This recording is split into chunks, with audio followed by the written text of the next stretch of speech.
여러분, 하나님 나라 관점에서 구약의 율법을 우리가 새롭게 볼 줄 알아야 합니다.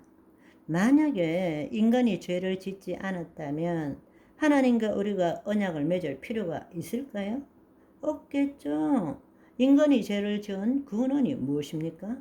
바로 타락한 천상의 존재가 인간을 속였기 때문입니다. 따라서 하나님께서 인간과 언약을 맺은 이유는 하나님께서 창조하신 인간을 마귀로부터 보호하고 다시 하나님의 자녀로 삼으시기 위해서, 이를 위해서 맺은 것이 바로 언약입니다. 하나님께서 그 비밀의 경륜을 이루기 위해서는 먼저 이스라엘 민족을 택해서 율법을 주고 때가 이를 때에 예수 그리스도를 보내심으로 그분을 믿는 믿음 안에서 모든 민족들이 하나님의 한 백성이 되도록 한 것입니다. 그래서 성경의 갈라디아서 3장 23절 24절은 믿음이 오기 전에는 우리가 율법 아래 매인 바 되고 계시될 믿음의 때까지 갇혔느니라. 이같이 율법이 우리를 그리스도께로 인도하는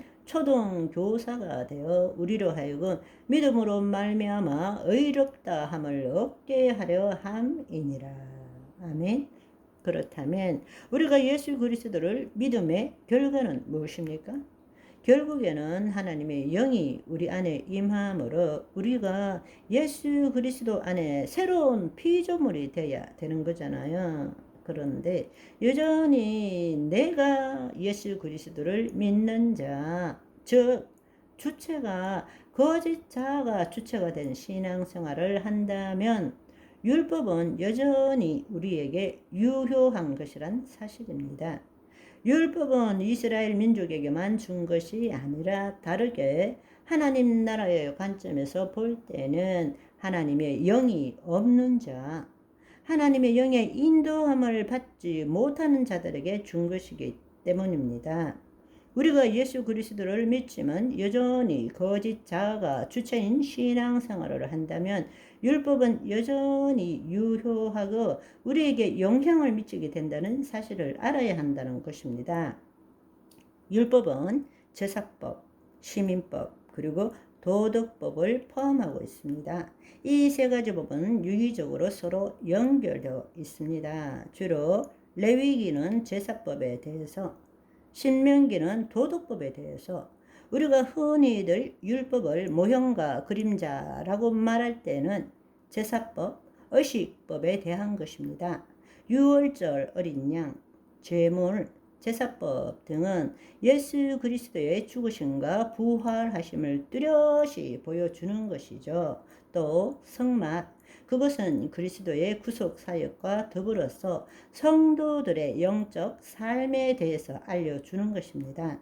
한편으로는 율법을 하나님의 경영 방침으로 볼 때, 즉 경륜으로 볼 때는 윤리, 도덕법에 대한 것이죠. 우리가 윤리, 도덕법이라 하면 10계명을 주로 이야기하는 것입니다.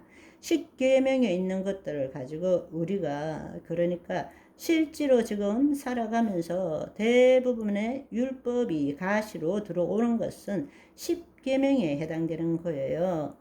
구약에 있어서 율법의 목적은 무엇입니까? 다시 한번 말씀드리지만 하나님의 생명은 없지만 하나님의 자녀인 이스라엘 백성으로 말미암아 법 밖에서 법 안으로 들어오도록 하기 위해서 율법을 준 것입니다. 그렇기 때문에 백성은 그 말씀을 듣고 지키고 배우고 그 다음에 행하라 라고 명령하신 것입니다. 너희들이 지금 저주 가운데 어두움 가운데 법 밖에 있기 때문에 법 안으로 들어와야 된다. 그 법 안으로 들어오게 하기 위해서 말씀을 주신 것이고, 그래서 그 말씀을 듣고 배우고 지키고 행하는 삶을 살아라 라는 것입니다. 법 안에 들어올 때는 형통과 축복이고 그렇지 못할 때는 사망과 저주라고 말씀하셨습니다. 그런데 여러분도 잘 알다시피 구약의 이스라엘 백성이 율법을 지키고 살았습니까? 아니죠. 우리가 여호수아, 사사기, 열왕기, 역대기 등을 보면 누구도 율법을 지킴으로 의롭다함을 얻은 자가 없습니다. 우리는 그것을 성경을 통해서 잘 알고 있습니다. 다른 말로 오늘도 마찬가지입니다. 오늘날도 율법을 지킴으로써 의롭다함을 받을 자는 아무도 없다라는 사실입니다. 그래서 로마서 3장 20절에 보시면 그러므로 율법의 행위로 그의 앞에서 의롭다함을 얻을 육체가 없나니 율법으로는 죄를 깨달을 뿐이다.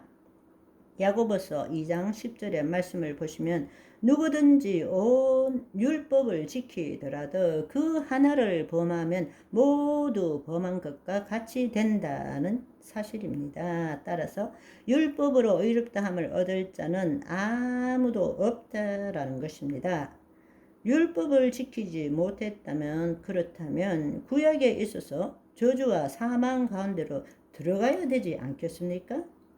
그러나 하나님께서는 그렇게 하시지 않았죠. 그 자녀들이 죄를 계속적으로 지음에도 불구하고 하나님은 계속 은혜를 베푸셨습니다. 그것이 바로 언약이라는 것은 하나님의 은혜의 결과이지 심판을 목적으로 한 것이 아니기 때문입니다. 그래서 의식법, 제사법을 주신 것입니다. 그 제사를 통해서 우리의 죄를 어토먼트, 죄를 덮어 주신 거죠. 그래서 1년에 한 번씩 제사를 지내게 되는 것입니다. 그렇지만 하나님께서 은혜를 베풀어 주셨지만 때가 이르기 전까지 우리가 그 죄의식에서 벗어날 수는 없는 것입니다.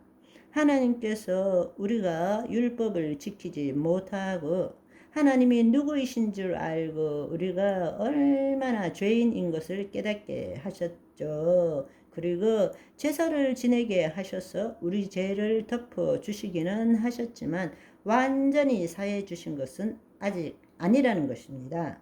예수님이 이 땅에 오시기 전까지는 아멘. 오늘은 여기까지. 바이바이.